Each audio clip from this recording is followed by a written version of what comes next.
우리는 미국을 다시 위대하게 만들 것입니다.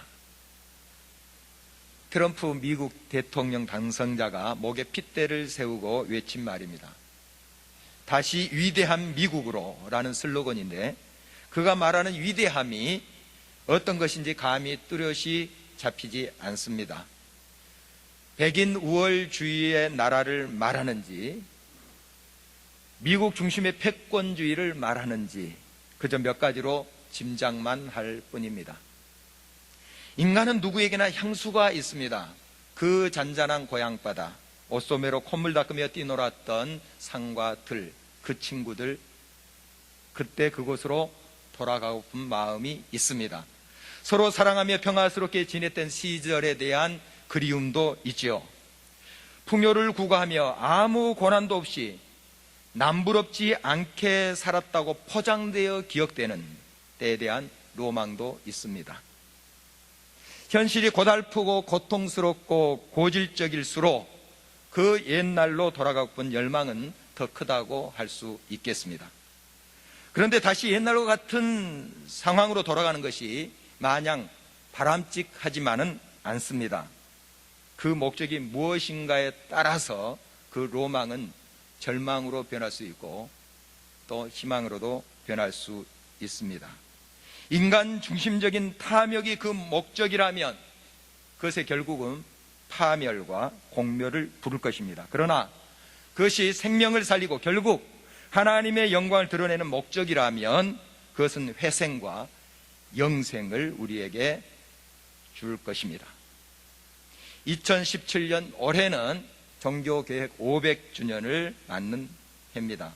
앞서가신 신앙의 선배들이 피땀 흘려 남겨준 순수하고 아름다운 것들을 지금 우리는 많이 잃어버렸습니다. 세상과 구분하여 담을 치고 사는 것이 아니라 세상의 중심에 들어가서 서로 얽혀서 살지만 구별된 삶을 살았던 우리 선배들의 유산을 많이 잃어버리고 있습니다. 곧 이 땅에 빛과 소금으로 사는 그런 삶을 우리가 많이 잃어버리고 있다는 사실입니다. 그래서 우리는 이 땅에 힘을 잃고 있습니다. 교회가 거룩함을 상실할 때 그 힘을 잃어버리는 것입니다. 올해 표를 우리 교단 총회의 표와 동일하게 다시 거룩한 교회로 라고 정했습니다. 정말 시기적절하다고 믿습니다. 우리는 분명한 목적이 있습니다. 바로 거룩함을 회복하는 길만이 교회가 사는 길입니다. 교회가 거룩함으로 회복될 때 이 땅이 또한 사는 길이 거기에 있다는 사실입니다. 우리 또한 개인적으로 가정적으로 마찬가지입니다. 거룩함을 회복할 때 다시 힘을 얻게 되고 또한 우리는 바로 살 수가 있다는 사실인 것입니다. 오늘 말씀을 통해서 우리는 다시 한번 주님의 부르심에 응답해야 될 것입니다. 거룩한 우리의 한 사람 한 사람, 가정, 교회, 이 나라 이 민족, 이 땅이 되기를 우리가 주님의 부르심에 응답하면서 함께 소원하며 그 자리로 나갔으면 하는 것입니다. 우리는 왜 거룩해야 될까요? 오늘 2절 말씀을 다시 한번 주목해 보십니다. 너는 이스라엘 자손의 온 회중에게 말하여 이르라. 너희는 거룩하라. 이는 나 여호와 너희 하나님이 거룩함이니라. 우리는 하나님의 사람들입니다. 잘 드러나지 않을 수 있지만 그러나 좀 지나다 보면 세상 사람들 알아요. 아, 교회 다니는구나, 예수 믿는 사람이구나 알게 돼 있습니다. 어떻든 우리는 하나님의 사람이라는 이름표를 달고 삽니다. 자, 그렇다면 우리로 인해서 하나님께서 영광 받을 수도 있고 그 영광이 가려질 수도 있다는 사실을 항상 기억할 수 있어야 됩니다. 하나님, 우리 아버지께서 거룩하니 우리도 거룩해야만 돼요. 이것은 선택사항이 아니고 필수사항입니다. 우리가 거룩해도 되고 안 되고 하는 것이 아니에요. 반드시 거룩해야 돼요. 이것이 우리 하나님의 백성들의 모습이 되어야 된다는 것입니다. 우리의 거룩하신 하나님과 동행하기 위해서는 우리 역시 거룩해야만 돼요. 그래야만이 우리가 주님을 닮아갈 수가 있는 것입니다. 우리 크리스찬들을 성도라고 부릅니다. 성도를 직역하면 거룩한 무리들, 이런 뜻이죠. 거룩한 무리입니다. 하나님은 자신의 거룩함이 우리를 통해서 훼손되는 것을 원치 않습니다. 우리를 통해서 하나님의 이름과 영광이 드러나기를 원해요. 그래서 예수님께서 우리들에게 가르쳐 주신 기도가 있죠. 주기도문을 합니다. 주기도문을 보면 그 이름이 거룩히 여김을 받으시오며 하는 간구가 있어요. 원래 하나님은 우리가 어떻든 거룩하신 분이에요. 그러나 우리 때문에 그 거룩함이 가려질 수가 있습니다. 그 영광이 훼손될 수가 있어요. 그러므로 이 기도는 우리가 하나님의 이름이 오롯이 영광스럽게 드러나기를 우리의 삶으로 보여드리길 원합니다 하는 내용도 포함되어 있어요. 우리 하나님의 사람들은 거룩해야만 됩니다. 그리고 이 거룩함을 통해서 하나님의 거룩함이 드러나도록 해야 됩니다. 십계명에서도 하나님께서는 나 외에 다른 신을 섬기지 말라, 너희를 위해서 우상을 만들지 말라 하는 말씀을 하고 계세요. 우상을 만들고 또한 다른 신을 섬기는 그 목적이 무엇입니까? 그 근본으로 들어가면 탐욕입니다. 탐심이에요. 하나님의 영광을 위해서 내가 우상 섬기겠습니다, 물질 숭상하겠습니다, 명예를 추구하겠습니다. 아니에요. 다 자기 이해한 거예요. 하나님은 우리를 통해서 하나님의 거룩함이 드러나기를 원하십니다. 이스라엘 백성이 출애굽해서 이제 광야 생활을 합니다. 이때 하나님께서 성막을 지으라고 하십니다. 솔로몬 성전이 돌로 지어지기 전까지 이 천막 형태로 하나님의 성소가 계속 이어져 왔습니다. 이 성막의 구조를 보면 성소와 지성소가 있죠. 이 성소는 말 그대로 거룩한 곳이에요. 지성소, 지극히 거룩한 곳, 이런 뜻이잖아요. 우리가 성경 말씀에 보면은 이 성소와 지성소에 들어갈 때 얼마나 준비하고 들어가는지 몰라요. 육체도 마찬가지고 마음도, 그 심령도 얼마나 거룩함으로 준비하고 그 성소와 지성소에 들어가는지 몰라요.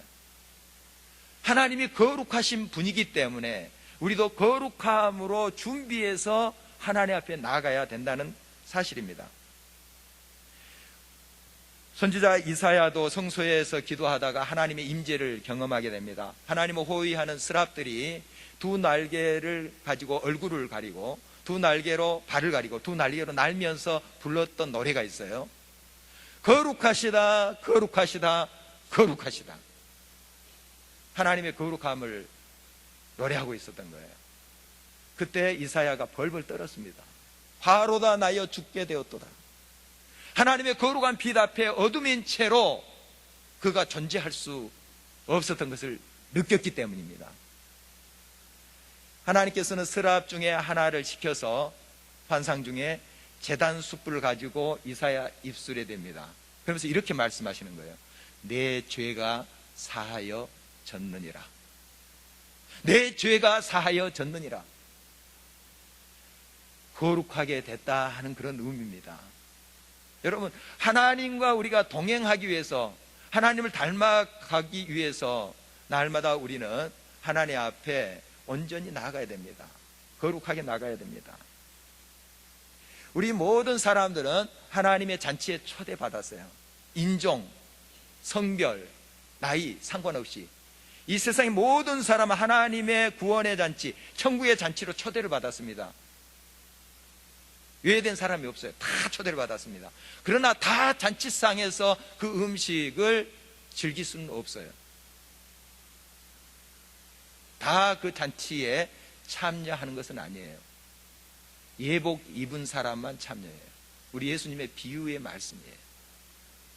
다 초대를 받습니다. 길가 또한 산골 다 가서 누구든지 오시오 했는데 예복을 입은 사람만 그 잔치에 참여합니다. 무슨 의미입니까? 하나님 앞에 누구나 나아갈 수 있어요.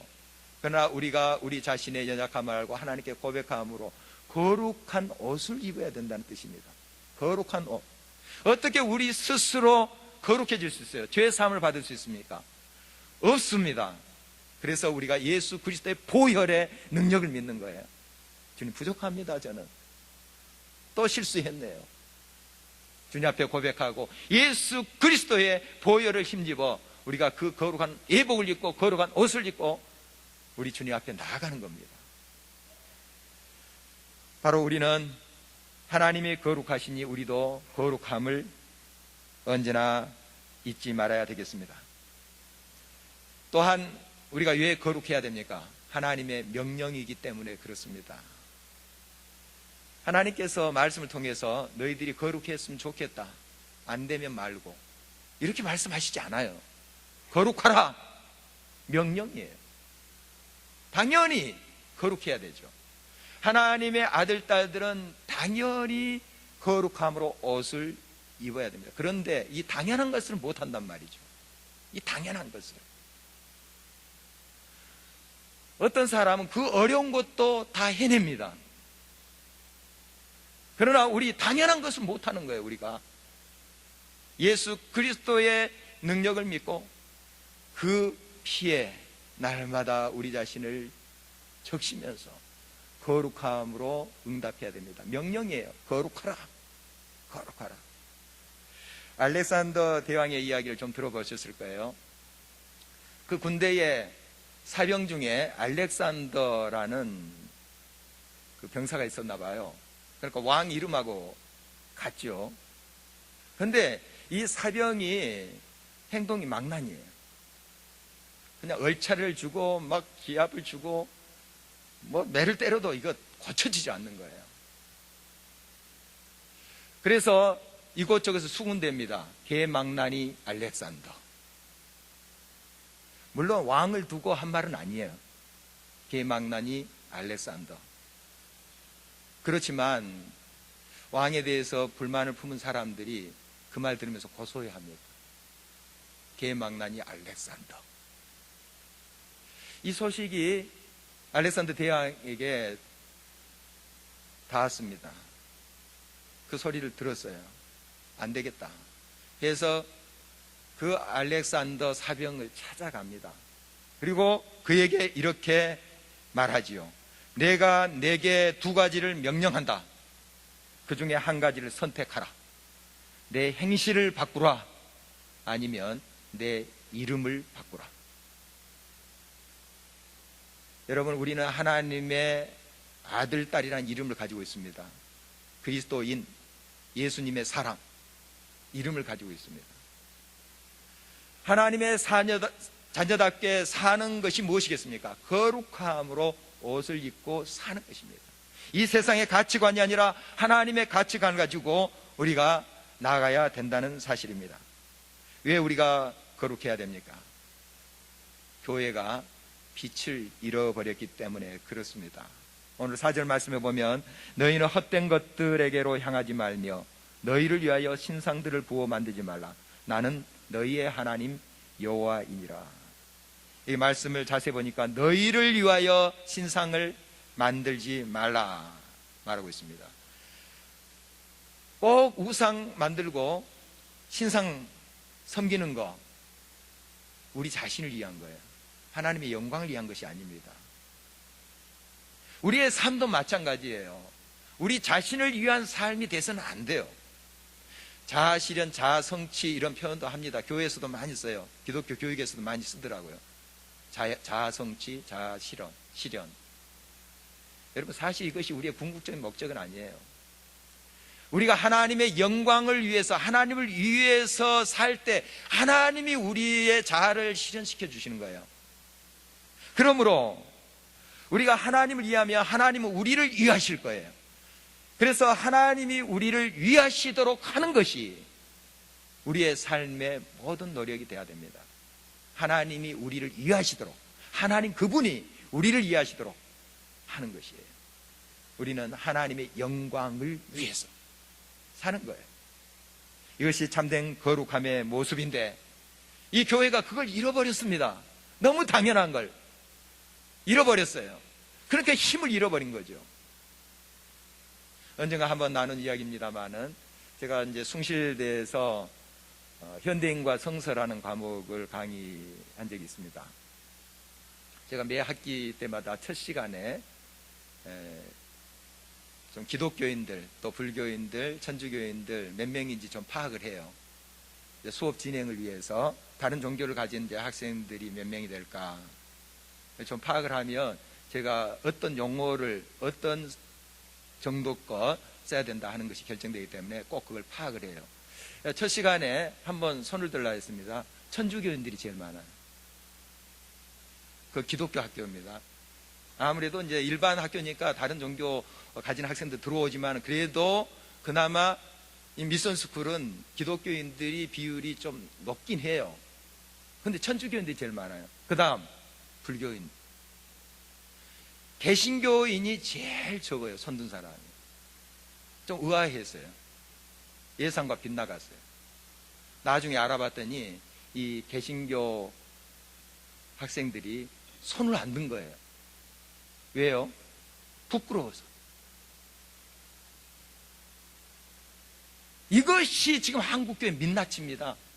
이것이 거룩함을 잃어버렸어요.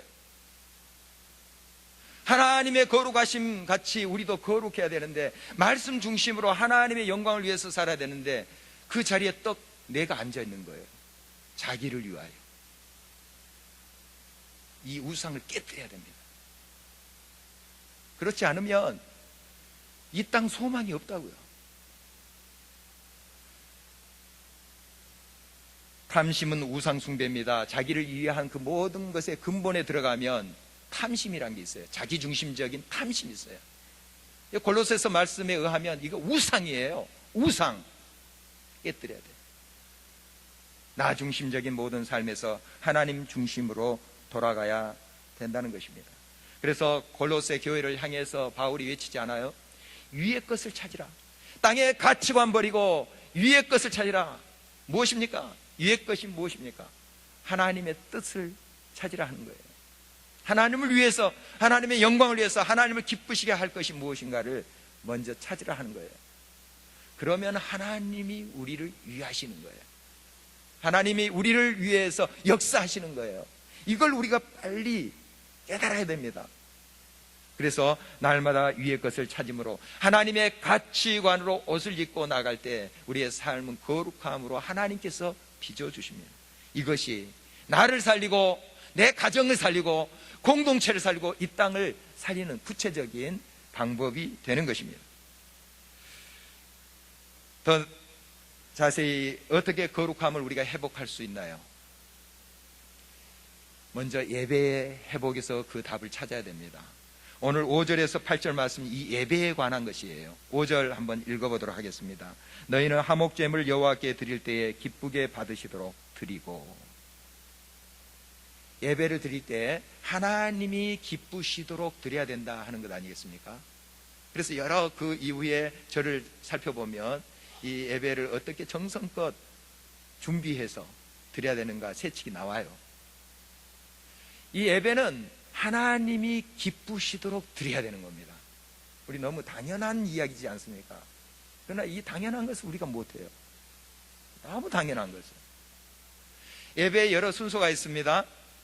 찬양대 찬양도 있고요. 대표 기도자의 또 기도도 있습니다. 또 설교도 있고요. 여러 헌금 드리는 순서도 있습니다. 이 순서 하나하나가 참 귀한 거예요. 대표자가 여러분 대신에 기도하고 찬양 드리고 하는 거예요. 우리는 구경꾼이 아닌 거예요. 우리는 다 예배자들입니다. 이런 자세로 그 예배 순서 하나하나에 여러분이 임하셔야 돼요. 이것이 하나님께 드리는 신령과 진정한 예배예요. 예배를 구경해서는 안 됩니다. 여러분이 마음과 뜻과 정성을 다해서 드려야 돼요. 하나님 앞에 영광을 돌려보십시오. 예배가 살아야지 교회가 살아요. 예배가 살아야지 여러분의 인생이, 여러분의 가정이, 이 땅이 사는 거예요. 예배가 근간입니다. 뿌리와 줄기예요.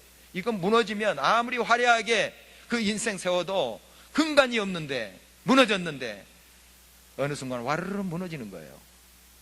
여러분, 예배가 예배되게 해야 됩니다. 예배의 본질을 회복해야 되는 것입니다. 정성으로 준비한 예배가 하나님 앞에 기쁨으로 드려지는 산제사가 될 것입니다. 제가 우리 교회 개척하기 전에 뉴질랜드에 있는 오클랜드 한인교회에서 한 달간 주일 설교 또 수요일 설교 이거 한 적이 있어요. 그 목사님의 안식 기간이었기 때문에 가서 제가 그 일을 담당한 적이 있습니다. 이제 3부 예배, 주일 3부 예배가 우리 교회처럼 이렇게 찬양으로 드린 예배예요. 그때 이제 젊은이들이 좀 많은 그런 예배더라고요. 그리고 교사들이 1, 2부 예배 그 시간에 섬기고 그리고 오후에 이 예배를 드리더라고요. 그런데 여러 가지 인상적이었지만 그 찬양 인도자가 참 아직도 제 눈에 선합니다. 찬양 인도자가 찬양을 인도합니다.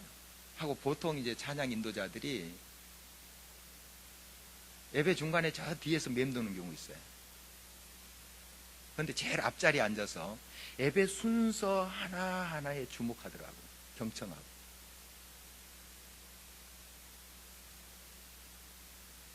이게 당연한 건 아니겠습니까? 너무 당연한 건데. 그런데 그렇지 않은 경우가 많아요. 찬양 인도 자기 할 때는 열정적으로 하고 그 다음에는 흐지부지하고 예배 드리는 등 마는 등 이런 것들이 교회 안에 발견돼요. 전에 있던 교회에서 제가 그래서 좀 꾸짖었어요. 어떻게 예배를 그렇게 드리냐고. 찬양 인도자가 예배 인도자인데. 여러분, 순서 하나에 정성으로 임해야 됩니다. 이것이 하나님 앞에 기쁘게 드리시는 예배예요. 이것이 하나님께서 향기롭게 받는 예배예요. 이 예배가 회복돼야 됩니다. 그래서 구체적으로 여러분의 삶의 심령의 거룩함이 회복되는 것입니다. 그리고 이 거룩한 삶은 삶으로 이어져야 돼요. 이 예배는 이 삶으로 이어지지 않으면 안 됩니다. 그래서 오늘 본문에 이렇게 말씀하고 있습니다. 우리가 많이 들었던 내용이기도 해요. 9절 10절입니다. 너희가 너희의 땅에서 곡식을 거둘 때 너희 밥 모퉁이까지 다 거두지 말고 내 떨어진 이삭도 줍지 말며 내 포도원의 열매를 다 따지 말며 내 포도원에 떨어진 열매도 줍지 말고 가난한 사람과 거류민을 위하여 버려두라. 나는 너희의 하나님 여호와니라. 거룩함에 대해서 계속 이야기하시다가 왜 이 말씀을 하시는 건가요? 우리의 거룩함은 이런 삶의 나눔을 통해서 증거가 되는 거예요. 예배만 거룩하면서 드리는 것이 아니고 우리의 삶에 구체적으로 하나님께서 주신 사랑을 나누는 것, 가난하고 궁핍한 자를 돌아보는 것, 바로 그것이 예배라는 거예요. 거기에서 진정한 거룩한 삶의 증거들이 나온다는 것입니다. 우리 교회가 이제 그룹홈을 시작했습니다. 작은 일 같지만은 살필 것들이 굉장히 많더라고요. 우리가 어느 정도 이제 처음 시작하니까 많은 이제 손이 갑니다만은 이게 제대로 이제 발동이 걸리면은 좀 덜 힘들 거예요. 그리고 하나님께서 더 많은 것으로 일하시도록 역사하실 것입니다. 우리 자그마한 일입니다만은 정말 우리가 마음을 다하고 사랑을 다하고 기도하면서 축복하면서 이 일에 동참해 보십시오. 바로 이것이 여러분의 거룩한 삶을 가능케 한 거예요. 바로 우리가 가지고 있는 것으로 나눌 때에, 사랑을 베풀 때에 하나님께서는 그것을 통해서 우리의 거룩함을 이 땅에 아름답게 꽃피게 하신다 하는 것입니다. 또한 공의를 행해야 됩니다. 오늘 말씀해 보니까 이런 말씀이 있어요. 가난한 자라고 무조건 편들지 말라. 부자라고 돈 있다고 권세 있다고 그들 두둔하지 말라. 무슨 말씀입니까? 공의롭게 하라는 거예요. 공의롭게. 내 편이다, 내 편이 될 것 같다 해서 그의 불의를 덮어주는 것이 아니라 내 편이기 때문에 더 적나라하게 지적할 수 있어야 돼요. 고쳐야 됩니다. 공의롭게 해야 됩니다. 공의롭게. 우리 예수 그리스도의 사람들은 모든 일에서 한 사람 한 사람 모든 사안에 대해서 공의를 가져야 된다는 사실입니다. 결국 거룩은 사랑과 동의어예요. 좀 많이 다를 것 같지만 사랑과 동의어예요. 17절 18절 말씀을 다시 한번 보십니다. 너는 내 형제를 마음으로 미워하지 말며 내 이웃을 반드시 견책하라. 그러면 내가 그에게 대하여 죄를 담당하지 아니하리라. 원수를 갚지 말며 동포를 원망하지 말며 내 이웃 사랑하기를 내 자신과 같이 사랑하라. 나는 여호와니라 말씀하고 있습니다. 마음으로 미워해서는 안 됩니다. 이것은 사랑 아니죠. 이것은 살인하는 겁니다. 야고보서 말씀에 의하면 미워하는 것은 살인이에요. 거기에서 어떤 거룩함이 나오겠어요? 여러분, 사랑해야 됩니다. 용서해야 됩니다. 그를 위해서 기도하면서 축복해야 돼요. 그리고 내 이웃을 반드시 견책하라. 여러분, 사랑이 그냥 덮어주는 거예요? 아니죠. 잘못된 거 있으면 그를 위해서 기도하고 견책할 수 있어야 돼요. 그러나 살리는 메스가 돼야 돼요. 죽이는 칼이 아니라 살려야 돼요. 그래서 많이 기도하시고 사랑의 동기와 목적을 가지고 견책하십시오. 책망하십시오. 그리고 그를 살려내야 되는 거예요. 이것이 바로 사랑이에요. 우리는 거룩함으로 부름을 받은 사람들입니다. 우리 모두는 이 부르심에 아멘 하면서 응답해야 될 것입니다. 오늘 본 말씀 보면 계속해서 나는 여호와니라 하는 말씀이 반복돼요. 이 말씀이 뭔가요? 내가 거룩하니 너희도 거룩하라 하는 말씀과 같은 내용이에요. 나는 여호와니라. 너희도 거룩하라. 우리가 이 부르심에 온전히 응답하고 그 명령에 순종할 때 우리를 통해서 다시 한번 이 땅에 하나님의 거룩한 생명의 역사가 가능하게 될 줄 믿습니다.